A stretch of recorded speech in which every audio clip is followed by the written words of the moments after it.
Nagkaharap na naman yung dalawa, Grandmaster Hans Mokniman at Grandmaster former World Champion Vladimir Kramnik dito po sa ginaganap na Title Tuesday Early Edition. Kagabi po yan. Grabe po ang nangyari. Alam niyo naman kasi yung issue ng dalawa, di ba? Si Hans Mokniman, pinagdudahan ni Kramnik na naggamit ng engine during their match nung nakaraan sa Just.com na kung saan nagpatalo in 2 moves. Ito pong si Vladimir Kramnik. Grabe, no? Pero ngayon, magkaharap sila. May masabi kaya si Kramnik after ng game? Aba, ano bang nangyari? Puti po si Vladimir Kramnik nag-C4 English. Knight F6, Knight C3, E5. Yan po yung tinatawag ng English opening 2 knights paration. Nag-Knight F3, nag-Knight C6, naging 4 knights paration. So G3 po ang ginawa, D5 lang, takes. At kung mapapansin nyo, parang reverse po ito na Sicilian na dragon. Nag-Bishop G2, Knight F6, bumalik lang. Nag-Castling H6, pine-prevent po yung talon ng kabayo kasi may idea dyan mag-i-E4 eh. Pag nag-E4 kasi pupunta doon mape-pressure. So yun ang gagawin yan. Kaya nag-D3 na dito si Kramnik para wala na pong E4 na idea. Bishop D6 develop, nag-A3 lang. Nag-A5 preventing B4 kaya B3 ni Kramnik. Nag-castling po yan. Bishop B2 develop, Rook E8 lang si Niemann and then Knight D2 para buksan po yung bishop sa long diagonal na ito. Yung Knight pwede din tumalungan dito po sa C4. Ang tinira ni Niemann, Bishop E6 develop lang. Nag-E3 po si Kramnik na tinirahan ng Queen D7. Kung mapapansin nyo, inangat yung Reyna. Pwedeng magpunta doon yung Torre para kontrolado yung D-file. May idea din na Bishop H3. Tingnan natin kung anong gagawin ni Niemann. Si Kramnik kasi nag-Knight D4 na dito. Umatras lang yung Bishop. Tinahan yung F6. Binawi ng Bishop and then Queen C2. Ayan. Para pagka Rook AD8, may Rook FD1. Depensa po sa pawn sa D3. Nag-Bishop H3. Pinapalit na nga na sinagot ni Kramnik ng Knight D5 lang. Very interesting po na tira kasi may Bishop takes G2 eh. E de libre na ito. Hindi kasi magi-in between yan. Knight takes F6 with a check pawn takes and then King takes G2. Ganun pala yung plano. Pero Hans Mokniman, Rook E6 ang pinawalan sa anong kadahilanan. Ang plano po niyan, magro-Rook D6 pressure po sa D3. Kaya nga ang ginawa ni Kramnik, tinulak niya na eh. Dinipor niya na hindi ganun kaganda daw. Ibalik po natin ang pinakasimple daw. For some reason, sinasabi ng engine, rook lang po sa C1. Tapos pag nag-rook D6, saka ka mag-D4. Anyway, nag-D4, nag-rook D6, rook AC1, na transpose. Ganun yan nangyari. Ngayon, kinapture po ni Hans Mokniman yung D4 na binawi ng bishop. Pagkabawi ng bishop, nag-knight takes D4 at dito, nag-rook takes D4. Ito pong si Kramnik na medyo inaccuracy ng konti. Ibalik ko lang, ang mas maganda daw pawn takes. Bakit po hindi ganun kaganda yung rook takes? Kasi pagka rook takes D4, pawn takes, thinking na pag kinain po itong D4, may bawi sa C7. Maganda yon. Kaso, mag-quick queen D5 lang pala yan. Check. Ano meron? Pagkatakbo, mag-C6. And as you can see guys, yung D4 pwede nang kainin ngayon. Pwede nang kainin. Ang ginawa pa nga dyan, dinipensahan yan by playing Queen D2. Ang ganda kasi ng Queen D2, bukod sa depensa, may counterplay sa mga side pawn.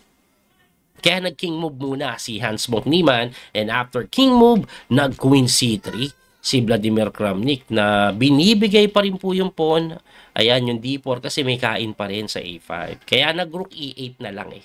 Pagka Rook E8, nag-B4 si Kramnik na medyo mali. Kasi halos close to equal pa rin pala ito kung siya po ay mag-Queen C4. Kaso nag-B4 eh. Pagka B4, in-A4 lang ni Hans Mokniman para ma-maintain yung weakness sa A3. Pwedeng pumasok yung Reyna, ganun, no? So, nag-queen dito yan para hindi makapasok ng Reyna. Pero Rook E4 lang, pine-pressure yung pawn na dinepensahan ng Rook D1 na kung saan mali daw, sobra. Ibalik ko lang, no? Ano ba mas magandang tira? Queen D1 para pressure dun. Hanep, no?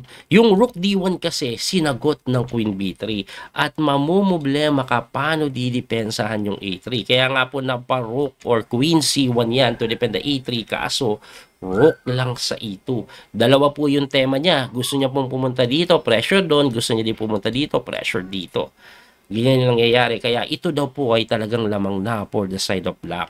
So, nag-Rook F1 to defend and then nag-Rook E4. At kung titingnan nyo, hindi pa nga ganun kaganda yung Rook E4. Mas maganda daw po dito eh, sa Rook A2. Kaso, si Kramnik, wala ng oras. Meron na lang po siyang 12 seconds on the clock. Ang ginawa niya, nag-queen D2, kung saan bumagsak po yung A3. At pagkabagsak ng A3, nag-rook B1, tinirahan ng queen F3, nag-rook F1, and then nag-A3 lang si Hans Mokniman, tinutulak na yung pawn. Tingnan nyo yung oras si Kramnik, 1.9 second. Nag-B5, kinapture lang libre. D5, yung pala yung point nun, may counterplay na pass pawn. Kaso after rook E2, queen D4, tinirahan lang ng queen E4, natalo na po sa time, ito pong si Vladimir Kramnik. Pero kahit po actually makatira yan, tagilid na din talaga. Kasi pag in-endgame mo yan, automatic talo dahil dalawa pass pawn. Madaling depensahan yung pawn na to. At pag hindi naman kinainiwas mo, itutulak yung pawn. Magpo-promote, definitely winning pa rin. At dahil po sa panalo ni Hans Mokniman na yan, pinanood ko yung stream ni Hans Mok Ano agad siya defensive agad si Hans Mok Vladimir Kramnik, idol kita Pero alam nyo ba na si Hans Mokniman pag nag-i-stream pala siya ngayon para walang masabi yung mga basher sa kanya, nagsasabi nag-i-end siya, meron 3 kamerang nakasetup siya. Kasi sabi niya sa stream, I'm literally have 3 cameras set up right now. Basta English Para 3 camera. Kaya kung kayo siya daw ay nagdududa pa rin, na nag-end din siya dahil sa ganitong klaseng laro, wala na siya magagawa. Kasi po, tingnan nyo po yung accuracy dito. Ayan 92% accuracy si Niemann, 86 lang si Vladimir Kramnik. Anyway, dahil po sa panalo ni Niemann na yan, medyo umangat po siya. At pati Lason, alam ko na panalo niya. At ito po ang naging standing. So, silipin po natin. Ayan. Si Ali Reza ang nag-champion with 9.5 together with Boledar Morsin. Malupit yung Boledar Morsin. Bata lang yan, 17 years old. Jose Martinez. Ito si Jose Martinez nagkaroon ng issue kay Vladimir Kramnik. Baka gawan ko ng video yung issue niya. Tapos si Andrew Xiong together with Hans Mokniman 9.5. Si Hans Mokniman tie-purpose pero pampip lang dahil talo sa tiebreak. Anyway, yan po ang naging kabuuan. Si Magnus naglaro pero inalat pati si Hikaru. Yan, 8.5 lang si Hikaru. Si Magnus, 8 points lang. Medyo masama ang laro ni Magnus. Maganda simula ni Magnus Kaya lang, ayan nagpadalo 5.5. Ayan 7.5 out of 8. Kaso natalo kay Jose Martinez sa kay Andrew Chong. Hetong Jose Martinez na to guys, talagang pinagdududahan ni Kramnik. Pinagdudahan din po yan ni MBL sa ni Nepo. Sobrang galing daw. At si Kramnik may sinabi about sa kanya. Siguro gawin natin na video yun. Anyway, hanggang dito na lang po muna tayo. Muli ito po yung Coach Speedy Master Daniel Causo. Maraming salamat po sa suporta. Hanggang sa muling pagkikita. Don't forget to like and share mga kabiyahe. Thank you. God bless sa inyong lahat. Bye-bye. That little mouse, 'cause I'm an albatross.